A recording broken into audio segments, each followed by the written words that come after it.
Anda orang kecil diuji dengan ujian kecil. Anda orang menengah diuji dengan ujian menengah. Anda kedudukan yang tinggi, maka akan diuji dengan kedudukan yang lebih tinggi lagi.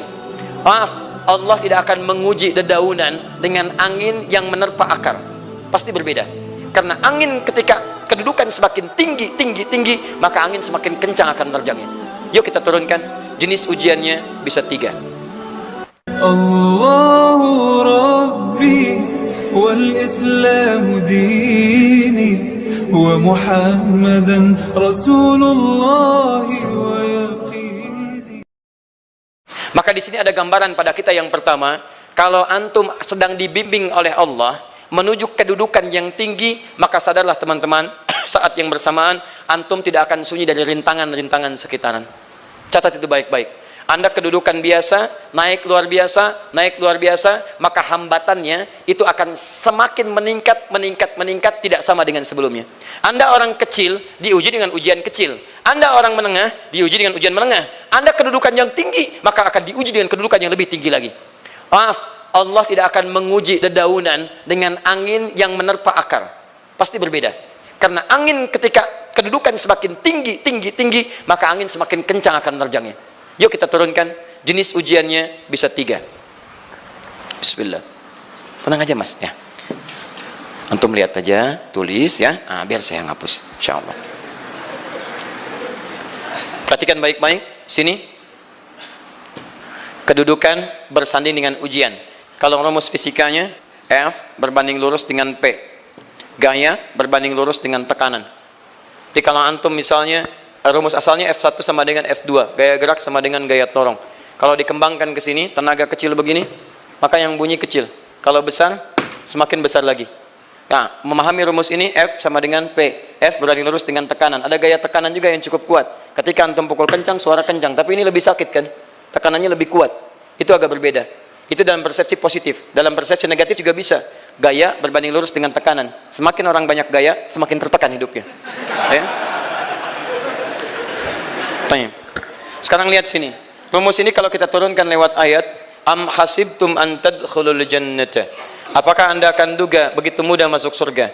Walamma yatikum matalul ladzina khalau min qablikum. Sementara Allah belum menguji Anda seperti orang dulu yang dijamin surga mendapati ujian. Apa jenis ujiannya? Ini manhaj hidup kita dan kita berhenti di sini. Maaf, saya mungkin hanya 5 ayat dulu untuk hari ini ya. Massat-humul ba'sa. Ujian pertama disebut dengan ba'sun. Jamaknya ba'sa. Ba'sa. Ini masih ringan. Misal, jarang ke masjid, sekarang mulai ke masjid. Begitu antum ke masjid, Allah kasih ujian sesuai dengan kadar niat antum. Kasih hujan gerimis. Ke masjid gak? Itu ba'sun. Begitu antum ke masjid, orang Arab katakan, nazil matar. Turun hujan. La ba's, la ba'sa, la ba'sa. Gak ada masalah. La ba'sa, tidak ada masalah. Serap ke dalam bahasa Indonesia lewat labas. Labas lewat. Ringan. Berarti kalau antum diuji dengan yang ringan, maka antum kadarnya masih ringan, akan dinaikkan kepada yang menengah. Akan yang menengah. Hati-hati betul.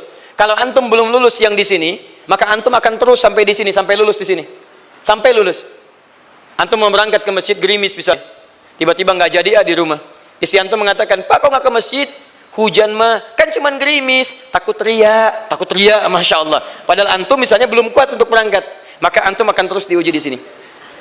Lihat rumusnya, Quran surah kedua ayat 286. La yukallifullahu nafsan illa. Allah tidak akan pernah menguji seorang hamba di luar kadar kemampuannya. Jadi kalau antum masih ujian yang ringan, antum diberikan yang ringan. Antum naik menengah, diberikan yang menengah. Antum naik lagi level tinggi, diberikan ujian yang berat. Menengahnya disebut dengan darrun. Wad-darra, dari ba'sun jadi darrun.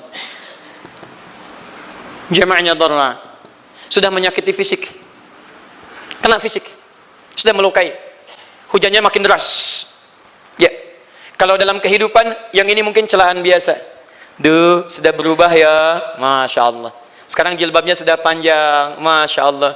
Duh, semakin panjang ya. Nyaingin Batman ya. Masya Allah. Udah banyak.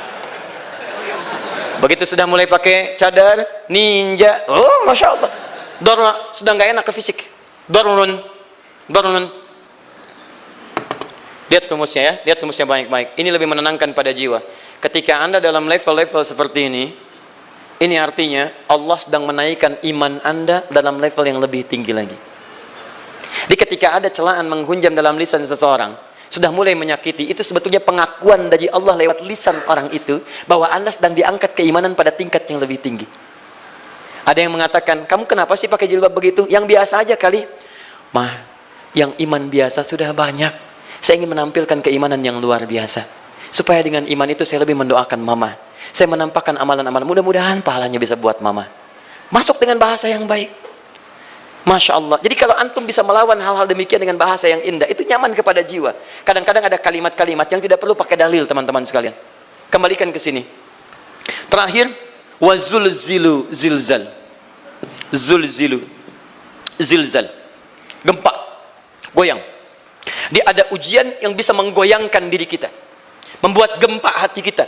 Antum sudah nggak kuat, kadang-kadang jalan sempoyongan, padahal nggak ada gempa di luar, cuman hati kita kayak kena goncangan, diserang sana, serang sini, nggak bisa tidur, nggak bisa makan, tawarin ini susah, itu susah. Wazulzilu, bahkan hatta yaqula Rasulullah walladzina amanu ma'ahu mata nasrullah, sampai-sampai Rasul SAW, bahkan orang-orang beriman, bahkan yang setelahnya bisa mengatakan, kapan ini berakhir?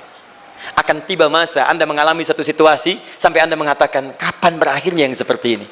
Serang, serang, serang. Perhatikan, jika Anda berada pada level ini, saya ucapkan selamat kepada Anda, karena Anda akan diangkat pada kedudukan yang tertinggi di antara sekian ujian yang ada. Zilzal. Artinya Allah akan naikkan Anda pada derajat yang tinggi. Karena hukum ujian tadi, la yukallifullahu nafsan illa wus'aha. Allah nggak akan menguji seorang hamba di luar batas kemampuannya. Jadi kalau Anda sudah dipandang oleh Allah siap menerima yang ini, maka Anda akan diberikan zilzal. Kalau Anda nggak mampu, Anda hanya akan diberikan darra atau ba'sun. Dimohon maaf, kalau di antara jamaah yang hadir saat ini, Anda merasa sedang punya masalah yang berat, membuat hati Anda goyah, saya ucapkan pada Anda, dari sekian hamba Allah yang ada di muka bumi, cuman Anda yang diberikan itu. Artinya Allah akan mengangkat derajat Anda. Ayo bahagia. Dan yakinlah, bukan orang lain yang dititipkan, Anda yang diberikan. Allah percaya pada Anda, kenapa Anda tidak yakin? Bukan orang lain. Jadi mustahil Allah memberikan ujian berat kalau Anda nggak sanggup. Karena cuma Anda yang sanggup, Anda yang dikasih. Makanya jangan mengeluh. Jangan katakan, ya Allah, kenapa saya, ya Allah? Why me? Kata Allah, why not? Kamu yang bisa. Yang lain tidak. Dan tanpa harus Anda menuliskan status. Memang cuma saya yang sanggup. Oh, Masya Allah. Gak usah. Sadari. Kalau bukan sayang, Allah itu punya sifat adil. Nggak mungkin menukar sesuatu di luar kadarnya. Antum tahu cicak? Halo? Jangan katakan wallahu alam, cicak. Cicak, baik. Bagaimana aktivitasnya? Merayap. Di mana? Dinding. Apa makanannya? Nyamuk. Nyamuk bagaimana aktivitasnya? Terbang. Pertanyaan saya, di mana keadilan Allah menjadikan makhluk yang merayap makanannya terbang? Kalau nyamuk masuk kategori pertama tadi, pintar dan tahu dirinya pintar, jadi mainan cicak. Cicak, ayo tangkap. Cicaknya cuma merayap, dianya terbang. Beruntungnya nggak ada nyamuk yang jenius. Tapi yang paling hebat, perhatikan bagaimana lisan orang tua kita menanamkan kalimat-kalimat untuk menanamkan tauhidullah subhanahu wa ta'ala. Cicak-cicak diam-diam merayap. Perhatikan, yang Allah tuntut pada cicak, merayap kamu. Walaupun cuma diam-diam. Lihat baik-baik, diam-diam merayap. Datang seekor, Masya Allah, ketika dia merayap, nyamuk datang. Lihat, bukan cicak mendatangi nyamuk, tapi nyamuk mendatangi cicak. Kalau cicak tidak merayap, mustahil nyamuknya datang.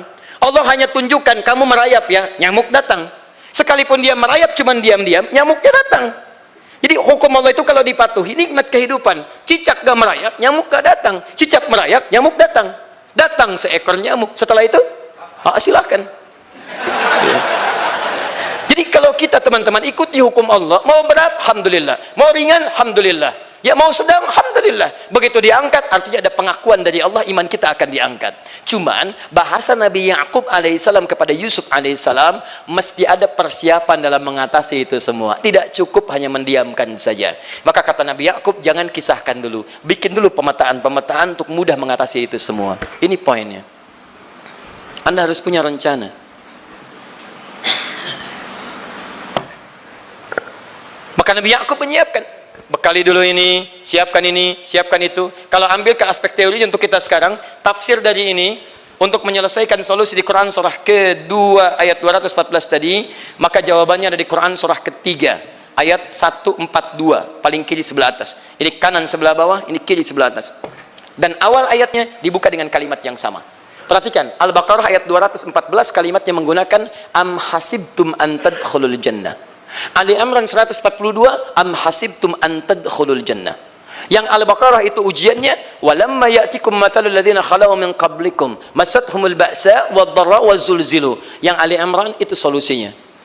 Am hasibtum an tadkhulul jannata walamma ya'lamillahu alladzina jahadu minkum wa ya'lamas sabirin. Saya tutup sampai sini dulu. Teman-teman perhatikan, walamma, sedangkan Allah ya'lamillahu alladzina jahadu minkum, belum melihat kesungguhan Anda untuk mengatasi berbagai persoalan kehidupan itu. Kalimat jahadu akar katanya dari kata al-juhdu, serius, sungguh-sungguh. Jadi kalau persoalan Anda ingin segera selesai, Anda mesti serius. Hei yang sedang kuliah, kalau mau cepat selesai kuliahnya, serius belajarnya, pahami dengan baik. Kalau Anda nggak pernah serius, bagaimana bisa menyelesaikan pelajaran dengan baik? Hei yang sedang berumah tangga, kalau ingin baik rumah tangganya, serius dalam berumah tangga, keluarkan hukum-hukum Allah, terapkan dalam kehidupan rumah tangga, Anda akan mendapatkan manfaatnya. Hei yang sedang berbisnis, serius dengan pekerjaan, karena hanya orang serius yang bisa menghasilkan kekayaan-kekayaan yang terbaik. Serius dalam ibadah, karena ibadah melahirkan keberkahan dengan kekayaan yang Anda dapatkan dari titipan Allah Subhanahu wa taala. Ayo serius. Al-juhdu dibagi 3 bagian. 1, serius dalam merencanakan, disebut ijtihad namanya. Bikin rencana. Misal, maaf, tadi dalam keluarga, kalau diambil kedudukan Yusuf alaihissalam, antum tempatkan itu pada porsi pertama sebagai target. Misal, Yusuf diberikan kedudukan oleh Allah. Bagaimana anak saya punya kedudukan walaupun tidak sama dengan Yusuf alaihissalam? Cari, rencanakan, buat pemetaan. Di masa depan anak saya mesti punya kedudukan. Apa? Kalau dalam kedokteran, kedudukan dokter yang terbaik. Kalau dalam bisnis, pengusaha yang terbaik. Misal, kalau dalam pemerintahan, jangan tanggung-tanggung, jadi presiden, jadi itu.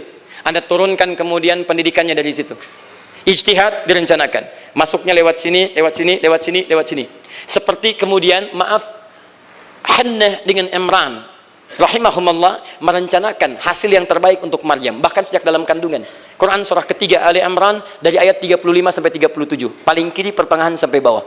Idh qalat imra'atu Imran, Rabbi inni nazartu, bahkan nazar. Nazartu ma fi batni muharrara, saya bernazar anak saya yang lahir ini akan punya kedudukan dekat dengan Allah Subhanahu wa taala. Di sejak bayi direncanakan. Mau jadi apa? Setelah itu apa? Jihad. Jihad itu kesungguhan dalam mempraktekkan, mengaktualisasikan konsep yang sudah dibuat. Jangan sampai cuman berdoa tapi doanya tidak disandingkan dengan ikhtiar, enggak nyambung. Makanya ketika lahir ada jihad, jihad dengan doa. Falamma wada'at saqalat rabbi inni wada'tuha untha, ayat 36-nya. Wallahu a'lamu bima wada'at wa laysa dzakaru kal untha. Lihat, wa inni sammaituha Maryam wa inni u'idzuha bika wa dzurriyyataha minasyaitonir rajim. Doa. Setelah berdoa apa? Teruskan. Bagian akhirnya ayat 37-nya. Maaf teman-teman, tidak cukup dengan doa. Karena Maryam masih dekat dengan Allah, punya kedudukan, dia mesti dirawat oleh orang yang paling saleh. Cari Nabi Zakaria, orang saleh. Mesti merawat. Tempatnya masih netral dari keburukan, bikin mihrab. Jadi tempat dibuatkan, orang soleh merawat, doa dipanjatkan, doa berbanding lurus dengan ikhtiar. Apa yang terjadi? Ayat 37-nya. Fataqabbalaha rabbuha biqabulin hasanin wa ambataha nabatan hasana. Maka Allah Subhanahu wa taala menerima usaha orang tua ini. Doanya diterima, ikhtiarnya diterima. Jadi kalau antum mengambil ayat tadi, diterapkan dalam kehidupan, rencanakan teman-teman sekalian. Anak mau sekolah di mana? Mau jadi apa? Turunkan ke bawahnya. Oh, dia mau jadi dokter, dokter yang hafal Quran, turunkan. Pendidikannya di sini, di sini, di sini, di sini sampai paling kecilnya. Siapa gurunya yang dekat dengan Allah? Sekolahnya yang menjauhkan dari hal-hal keburukan, sampai satpamnya soleh, securitynya soleh, koperasinya orang-orang soleh, gurunya orang-orang soleh. Hadirkan. Kalau ikhtiarnya sudah nyambung dengan doa, maka fataqabbalallah, qabbalallah. Taqabbalaha rabbuha. Diterima Maryam, antum diterima. Di kadang-kadang yang nggak nyambung nih begini, doanya nggak nyambung dengan ikhtiar, itu masalahnya. Ya Allah, mohon ya Rabb, jadikan anak saya rajin sholat, hafal Al-Quran, tapi ditempatkan di sekolah yang tidak pernah mengajarkan sholat, gak nyambung. Ditempatkan di tempat yang tidak pernah mengajarkan Quran, tidak nyambung. Gak ada kesamaan di situ. Maka Nabi Ya'qub alaihissalam memberikan gambaran kepada anaknya, "Nak, kamu akan punya kedudukan begini. Hati-hati. Setiap ada kedudukan akan ada rintangan. Kamu harus punya rencana untuk merencanakan solusi-solusi terbaik untuk itu." Kemudian yang terakhir, ini yang paling hebat, mujahadah. Perjuangan melawan emosi. Karena tidak sedikit tantangan itu, maaf, yang berat itu bukan menghadapi fisiknya, tapi menghadapi diri kita sendiri.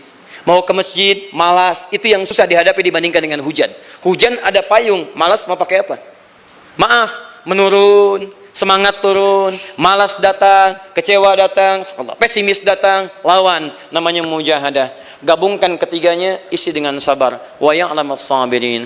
Manhaj itulah yang diberikan kepada Yusuf, sehingga Yusuf nanti mengalami tahapan-tahapan kehidupan sampai dengan beliau mencapai puncak tertinggi, disebut kemudian menjadi Al-Aziz, dan disitulah kemudian terbukti mimpinya setelah 40 tahun atau 80 tahun disebutkan dalam satu riwayat, maka terbuktilah mimpi ini punya kedudukan, bapak ibunya beserta saudara-saudaranya sujud di hadapan Yusuf alaihissalam.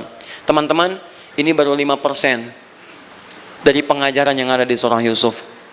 Masih banyak hal yang lainnya. Bagaimana ketika mohon maaf bertemu dengan saudaranya? Saya kasih bocoran sedikit.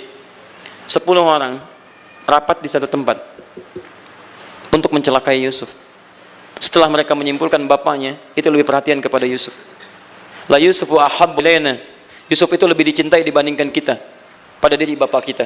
Bapak kita salah nih. Bapak kita salah. Masya Allah. Bapak kita sesat nih.